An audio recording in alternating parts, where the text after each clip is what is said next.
Donc je suis Olivier Struvelaine, paysagiste concepteur, installé à Orléans et maître d'œuvre avec le bureau d'Orling sur le projet du centre-ville. Patrick Bujon, Société Agence de l'Arbre. C'est un bureau d'études qui est spécialisé en diagnostic phytosanitaire. On intervient sur le chantier en tant que maître d'œuvre paysager, mais également sur la partie fonctionnelle, pas juste sur le végétal. Nous, on intervient beaucoup en amont. L'idée, c'est de donner et de fournir une image objective d'un patrimoine arboré à un instant T, qui permet aux professionnels derrière d'avoir une cartographie avec l'état général de chaque arbre. Cet arbre-là, dans cet environnement-là, on peut espérer le maintenir un certain nombre d'années. L'objectif de l'aménagement d'un centre-bourg, c'est de servir la totalité des terriens, et les terriens, c'est pas juste les humains. Donc en fait, on fait ce qu'il faut pour apporter de la biodiversité en partie centrale, mais aussi des îlots de fraîcheur, des circulations sécurisées, des espaces à vivre, que ce soit pas simplement des espaces de passage. Concernant l'abattage des arbres, la composition, elle se fait aussi sur un élément essentiel pour nous, qui est le diagnostic phytosanitaire, donc la bonne santé ou pas des arbres, tant au moment où on les analyse que en fonction également du projet, comment les choses peuvent interagir. Très clairement, le but n'est pas d'abattre des arbres. Si je suis obligé de le faire, c'est parce que ça sert le projet. Donc, le bilan phytosanitaire prend vraiment en compte l'aspect dégradation par les agents lignivores qui ont vraiment un impact sur la tenue mécanique de l'arbre, parce qu'il faut vraiment assurer la sécurité du public. Donc ces arbres-là, dès qu'ils sont attaqués par des champignons, c'est toujours le champignon qui gagne sur le long terme, ça malheureusement. Donc ces éléments-là objectifs, à un instant donné, sont utilisés derrière pour dire est-ce qu'on conserve cet arbre-là dans le projet? S'il a un faible avenir, il n'y a pas beaucoup d'intérêt de le conserver. Et puis il y a d'autres individus qu'on va relever comme très intéressants. Donc généralement, les projets tentent à garder ces arbres-là au maximum. Concevoir, de composer un projet comme le centre-bourg, c'est pas pour les 10 prochaines années. C'est au moins pour les 20 ou 30 prochaines années.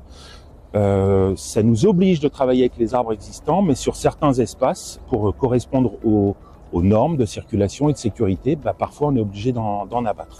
Et ce qu'on oublie souvent dans un projet, c'est que des arbres ont des racines sur des sols très anthropisés. Donc quand on regarde, c'est des strates de couches. Les systèmes racinaires ne parviennent pas à passer sur les couches inférieures.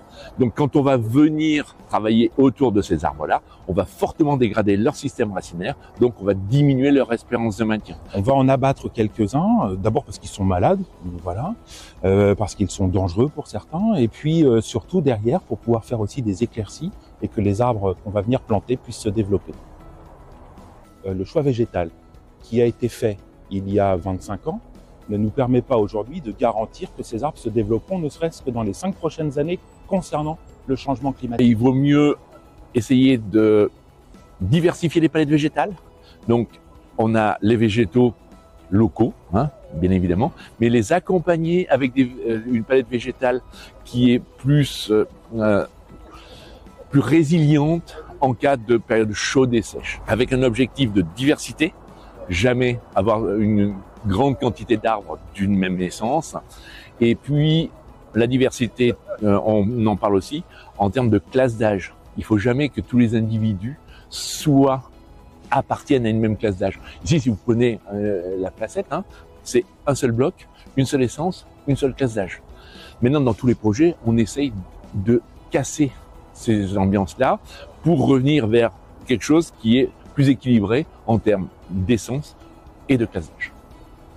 Donc en mixant les plantations, ça nous permet 1, de pérenniser le projet, 2, de l'envoyer beaucoup plus loin dans le temps, et 3, de correspondre quand même au développement de vraies zones d'îlots de fraîcheur. L'objectif dans la composition, c'est qu'on ait du végétal. Pas partout bêtement, qu'on ait du végétal qui nous permette réellement d'apporter de l'harmonie. Alors il y a l'harmonie première qui est visuelle. Pour moi, il y a l'harmonie fonctionnelle. Par exemple, devant l'école de musique, faudra qu'on s'en souvienne tous quand le projet sera livré, mais il y avait une voirie qui passait au ras des perrons. Nous, on a préféré planter ce qu'on appelle un frontage végétal qui va dégager les façades. Et on a enlevé les voitures. On enlève les voitures pour replanter. Pour nous, ce qui était important, c'est que là où on pouvait en planter. Donc on vient en replanter à peu près une 60aine. sur la totalité du projet, tout en conservant des vues. On est quand même derrière l'église, on est quand même devant des nouveaux bâtiments et du centre-bourg, donc il faut que tout ça puisse s'harmoniser. Donc ces nouvelles plantations ont pour objectif de correspondre au changement climatique, d'apporter les îlots de fraîcheur, et surtout des fosses de plantation dignes de ce nom pour que le système racinaire puisse vraiment bien se développer, tant sur les parties minérales que dans les parties déjà arborées, avec cette gestion dynamique. En conclusion, pour le végétal, je dirais, on a essayé au mieux de planter le bon arbre au bon endroit sans abattre la totalité des arbres, il en était hors de question.